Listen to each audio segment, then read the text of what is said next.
করিমগঞ্জ উপজেলার কাদিরজঙ্গল ইউনিয়নের নরসন্দা নদীর তীরে দাঁড়িয়ে আছে ইশাখার স্মৃতি বিজড়িত জঙ্গলবাড়ি দুর্গ। মুঘল শাসন আমলে এটি ছিল তার দ্বিতীয় রাজধানী। 16 শতাব্দীতে বাংলার স্বাধীনতা রক্ষায় মোগল সাম্রাজ্যের বিরুদ্ধে যে শাসক যুদ্ধ করেছিলেন সেই 12 ভূঁইয়াদের অন্যতম ছিলেন মসনদী আলা বীর ইশাখা। তবে সেই ইশাখার স্মৃতি বিজড়িত ঐতিহাসিক দুর্গটি অযত্ন আর অবহেলায় প্রায় ধ্বংসে পরিণত হয়েছিল। সম্প্রতি দরবার হলটি সংস্কার করে পুরনো অবয়নে অনেকটা ফিরিয়ে এনেছে প্রত্নতত্ত্ব অধিদপ্তর। তবে ভেতরের অন্তর্মহলটি খুবই ঝুঁকিপূর্ণ অবস্থায় রয়েছে। এটিও সংস্কার করা হবে বলে জানা গেছে। এ কারণে দূরের পর্যটকরা এসে অনেকটা হতাশ হন। আসার পথে রাস্তাঘাটের অবস্থা খারাপ দেখলাম, বাড়িটার অবস্থা জরাজীর্ণ, এটা সংস্কার করার প্রয়োজন আছে। সংস্কার করলে সবাই সম্মিলিতভাবে এই আমাদের পুরাকৃতিগুলো আমরা সুষ্ঠুভাবে দেখে যেতে পারবো। বান্ডেল থাকলে প্রতি সেনমানিতে টাকা বাঁচবে। বিকাশ সেনমানি বান্ডেল কিনে জিতুন প্রতি লেনদেনে। এবারের বাসিন্দা দেওয়ান জামান দাদ খান আনোয়ার বলেন, তার বাবা দেওয়ান আমিন দাদ খান ছিলেন ইশাখার 14তম বংশধর। সে হিসেবে তিনি ইশাখার 15তম বংশধর। তার বাবার স্বপ্ন ছিল ধ্বংসপ্রাপ্ত ঐতিহাসিক এ বাড়িটি যেন সংস্কার করে তার ঐতিহ্য ফিরিয়ে আনা হয়। আমার বাবা ছিলেন ইশাখার 14তম বংশধর। আমি ওনারই বড় সন্তান দেওয়ান জামান দাদ খান, আমি 15তম বংশধর। এটা একটা ঐতিহাসিক স্থান হিসাবে পরিলক্ষিত। দীর্ঘদিন যাবৎ আমাদের বসবাস ছিল এই বাড়িতে এবং আমার জন্ম এই বাড়িতে, আমার বাবার জন্ম এই বাড়িতে। তো এই ঐতিহাসিক স্থানটা কালের পরিবর্তনে বিলীন হয়ে যাচ্ছিল।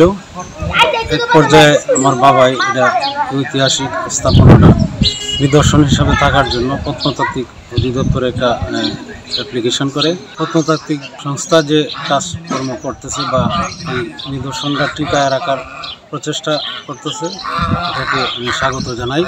স্থানীয় বাসিন্দারা বাড়িটিকে দ্রুত সংস্কার এবং খননের মাধ্যমে ধ্বংসপ্রাপ্ত স্থাপনা উদ্ধার করে সংরক্ষণের দাবি জানিয়েছেন। ঐতিহাসিক ইশাখার দ্বিতীয় রাজধানী দেখতে দূর দূরান্ত দেশের বাহির থেকে মানুষ আসার পরে যখন দেখে এখানে কিছুই নেই, তখন তারা মন ভেঙে হতভম্ব অবস্থা চলে যায়। চাই আমি প্রত্নতত্ত্ব বিভাগ এইটার সঙ্গে যারা সংশ্লিষ্ট কর্তৃপক্ষ আছেন সকলের কাছে অনুরোধ থাকবে, জিনিসটি যেন আরও দৃষ্টিনন্দন হয়, সুন্দর হয় এবং মানুষ যেন এসে উপভোগ করতে পারে, বসতে পারে, বসার স্থান থাকতে পারে, সেটাও আশা করি। 2024-25 অর্থ বছরের মাঝামাঝি সময়ে এখানে খনন কাজ শুরু করা হয় বলে জানিয়েছেন ময়মনসিংহ বিভাগের আঞ্চলিক পরিচালক। 2022-23 অর্থ বছরে আমরা এখানকার দরবার হলটি সংস্কার সংরক্ষণ করেছি এবং আমাদের একটি পরিকল্পনা রয়েছে যে আমরা এই চলতি 24-25 অর্থ বছরে যে সংস্কার সংরক্ষণ কাজ শেষে আমরা শেষের দিকে আমরা এখানে যে প্রত্নতাত্ত্বিক খননটি আমরা এখন চলমান আছে, খনন থেকে প্রাপ্ত প্রত্নবস্তু দ্বারা দরবার হলে একটি প্রদর্শনী করব, যেন এই অঞ্চলের দর্শনার্থী এবং যারা বাইরে থেকে আসেন তারা যেন ইশাখার সময়কাল বা তার আগে এবং পরের যে সাংস্কৃতিক নিদর্শন সমূহ আছে এগুলো দেখতে পারেন। এখানে আমাদের প্রায় 13-14 সদস্যের একটি খননকারী দল কাজ করছে। সবসময় এখানে 7-8 জন থাকছে। আর উত্তরবঙ্গ থেকে আমরা খুবই তারা স্পেশালাইজড খনন শ্রমিক আমরা বলে থাকি, এরকম 8-9 জনকে আমরা নিয়ে এসেছি। স্থানীয় 7-8 জন আমাদের সাথে কাজ করছেন। তো সকলে মিলে কার্যক্রমটি পরিচালনা করা হচ্ছে এবং আমরা মের শেষ পর্যন্ত এখানে প্রত্নতাত্ত্বিক খনন কার্যক্রম পরিচালনা করব। ইশাখার মূল রাজধানী সোনারগাঁয়ে হলেও জঙ্গলবাড়ি ছিল তার দ্বিতীয় রাজধানী। জঙ্গলবাড়ি দুর্গ থেকেই তিনি বিশাল ভাটি বাংলার শাসন করতেন। জঙ্গলবাড়ি দুর্গের সামনেই রয়েছে সেই আমলের খনন করা বিশাল পরিখা, পাশেই মসজিদ ও কবরস্থান। ধারণা করা হয় ইশাখার হাতেই মসজিদটি নির্মাণ হয়েছিল এবং কবরগুলো তার পরবর্তী বংশধরদের।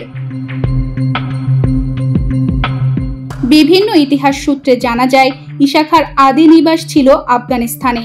মোগল ও ইংরেজদের অত্যাচারে অতিষ্ঠ বাংলার জমিদাররা তাকে সংবাদ পাঠালে তিনি 1400 ঘোড়া সওয়ার, 21টি নৌবিহার ও গোলা বারুদ নিয়ে ত্রিপুরা রাজ্যে পৌঁছান। 1585 সালে কোচ রাজা লক্ষণ হাজরাকে পরাজয় করে জঙ্গলবাড়ি দুর্গটি দখল করে নেন ঈশা খাঁ। তানজিদা রহমান, ইনায়া, বাংলাদেশ প্রতিদিন।